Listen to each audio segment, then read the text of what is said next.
Hi friends, viewers. நம்ம வந்து doctor Sudha code ஃபார்ம்லேருந்து இன்றைக்கி ஒரு பதிவுக்காக வீடியோ எடுக்கிறேன். இப்படி பாருங்கள். ஸோ நம்ம கோட் ஃபார்ம் ஸ்டார்ட் பண்ணுறதுக்கு முன்னாடி இது பார்த்துருப்பீங்க, மல்பெரி தலை. ஸோ இது மல்பெரி வச்சு இப்போ 2 மாதம் ஆச்சு. அந்த ஒரு லென்த்தாக ஒரு குத்துருக்கு பார்க்க தெரியுதுன்னு நினைக்கிறேன் உங்களுக்கு. ஸோ அது வந்து 2 மந்த் ஆச்சு. கீழே இருக்கலாம் கட்டிங் பண்ணி 1.5 மந்த் ஆச்சு. ஸோ மல்பெரி தலை நம்ம ஒன்று வைக்கிறோம். அடுத்து இந்த பக்கம் அப்படியே பாருங்கள், அகத்திக்கீரை. இதில் எப்படி பிளான் பண்ணியிருக்கோம்னா, அகத்தியில் கீழே பார்த்தீங்கன்னா தெரியும், பாக்கு கன்று வச்சுருக்குறோம். ஸோ அதில் வந்து நம்ம அகத்தி கால் ஊற்றி பண்ணுறது. இது முன்னாடிலாம் பண்ணுவாங்க, வெத்தலை கொடி போடுறதுக்காக பண்ணுவாங்க இல்லையா, அந்த கொடிக்கால் மாடல். ஸோ இது வந்து நம்ம அகத்திக்கீரை ரெண்டாச்சா.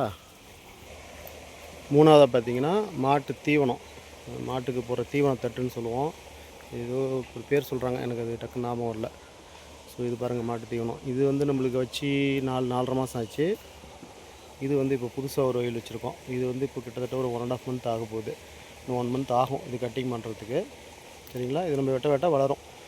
ஒரு இந்த வயல் சைஸ் பார்த்துக்கோங்க. இதில் வச்சிங்கன்னா ஒரு கார்னர்லேருந்து நம்ம வெட்ட ஆரம்பித்தோம்னா ஒரு 50 ஆடு வளர்க்குறீங்கன்னா ஒரு ரவுண்ட் முடிக்கும் போது அடுத்த ரவுண்டில் திரும்ப கட்டிங் பண்ணுற அளவுக்கு நம்மளுக்கு வந்துடும்.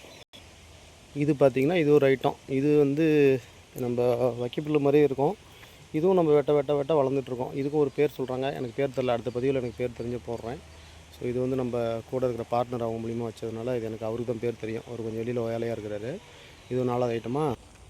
இது ஒரு 5வது ஐட்டம். இது வந்து சோளம், நார்மல் சோளம். இது வந்து மாட்டுக்கு பால் மாடு வச்சுருக்கவங்க வளர்ப்பாங்க. இது வந்து நம்ம அந்த பால் கருது வரும்போது வெட்டி போடலாம். இந்த மாதிரி இலசில் போடும்போது மயக்கம் வரும்பாங்க குட்டி ஆட்டுக்கு மாட்டுக்கலாம். ஸோ நம்ம இது வந்து அந்த பால் கருது வர டைமில் தான் நம்ம இதை பண்ண முடியும். ஸோ இது 5 ஐட்டம்.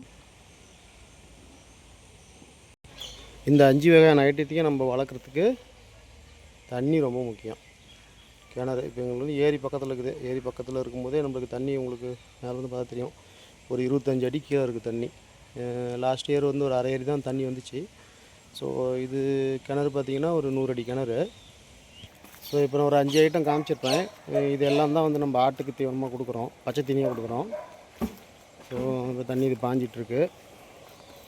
ஸோ இந்த 5 வகையான ஐட்டம் வந்து பச்சை தீனி நம்ம வைக்கலாம். இப்போ வந்து ஆடு வளர்ப்பில் வந்து அடர் தீவனம் மட்டும் வச்சு நம்ம பண்ணலாம். இது வெயிட்டுக்கு வந்து ஒரு 200 கிராமில் ஸ்டார்ட் பண்ணுறாங்க. ஒரு 13 கிலோ வெயிட் இருக்கும்போது ஒரு ஆட்டுக்கு 200 கிராம் கொடுக்கணும் அடர் தீவனம். அது அப்படியே போக போக இன்க்ரீஸ் பண்ணுறாங்க. ஸோ ஆடு வந்து ஒரு 25 கிலோ வரும்போது ஒரு 400 கிராம் கிட்ட கொடுக்குற மாதிரி சொல்கிறாங்க. ஸோ அப்படி கொடுக்கும்போது ஒரு மாதத்துக்கு 5 to 8 கிலோ வெயிட் வரும் அப்படிங்கிறாங்க. அந்தளவுக்கு வெயிட் வந்த மாதிரி தெரில. இப்போ நாங்கள் ஒரு 50 ஆடு வாங்கி விட்டோம்.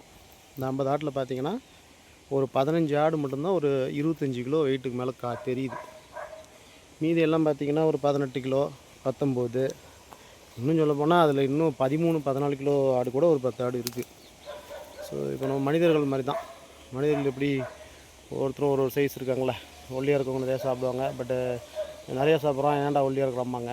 கம்மியாக சாப்பிட்றோம், குண்டாக இருப்பாங்க. சில பேர் குண்டாக இருப்பாங்க, சாப்பிட்றத குறைக்க மாட்டேம்பாங்க. நான் கம்மியாக தான்ப்பா சாப்பிட்றேம்பாங்க. ஸோ அவங்களுடைய உடம்பு, அவங்களுடைய செல்கள் அமைப்பு பொறுத்து வெயிட் வருது.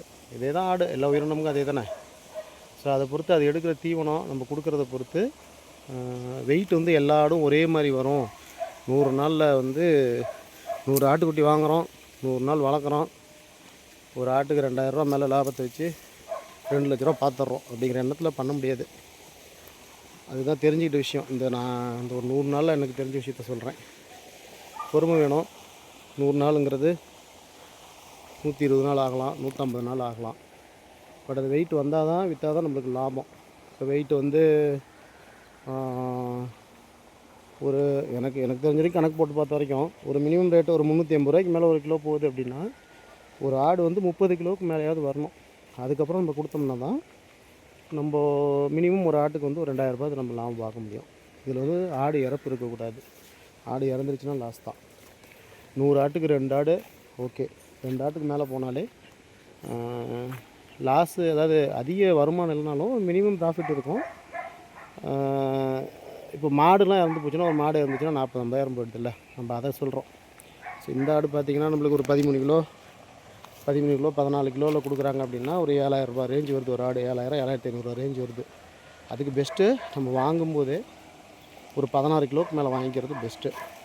இப்போ நாங்களே பார்த்திங்கன்னா எங்களுக்கு ஆடு வந்து ஒரு சில ஆடு வெயிட் போட்டால் 25 இருக்குது. அதே சைஸில் இன்னொரு ஆடு இருக்குது, அதை தூக்கி வெயிட் போட்டால் 20 கிலோ தான் இருக்குது, 5 கிலோ வித்தியாசம் வருது. ஸோ இந்த ஆடோடைய மசில் மாசு இது எந்த அளவுக்கு தீவனம் எடுத்துருக்குன்றதை பொறுத்து மாறுது போல். ஸோ இது அதனால் வந்து எல்லா ஆடும் சைஸ் ஒரே மாதிரி இருந்தாலும் வெயிட்டு நிறைய வித்தியாசம் வருது. அதனால் வந்து நம்ம எடுத்த உடனே லாபம் பார்க்குறதுன்றது கஷ்டம், பொறுமை வேணும். ஸோ வெறும் அடர் தீவனம் மட்டும் வச்சு வளர்க்க முடியுமான்றது கேள்விக்குறியாக தான் இருக்குது. நாங்கள் பச்சை தீவனம் தான் போடுறோம் அதிகமாக. அடர் தீவனம் கம்மியாக, ஒரு ஆட்டுக்கு 200 கிராம் வரைக்கும் தான் கொடுத்துட்ருக்கோம். அதுக்கு மேலே நாங்கள் இன்க்ரீஸ் பண்ணலை.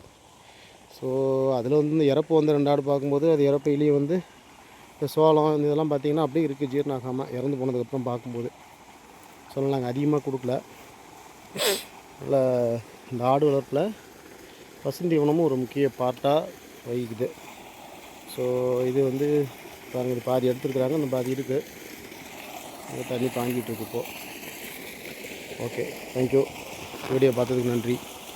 ஏதாவது உங்களுக்கு எதாருன்னா கமெண்ட் செக்ஷனில் சொல்லுங்கள், வேறு பதிவு போடுறேன். இன்னும் கொஞ்சம் வீடியோஸ் பாருங்கள், கடைசியில் நான் யாருன்றதை சொல்கிறேன். சரிங்களா? தேங்க்யூ.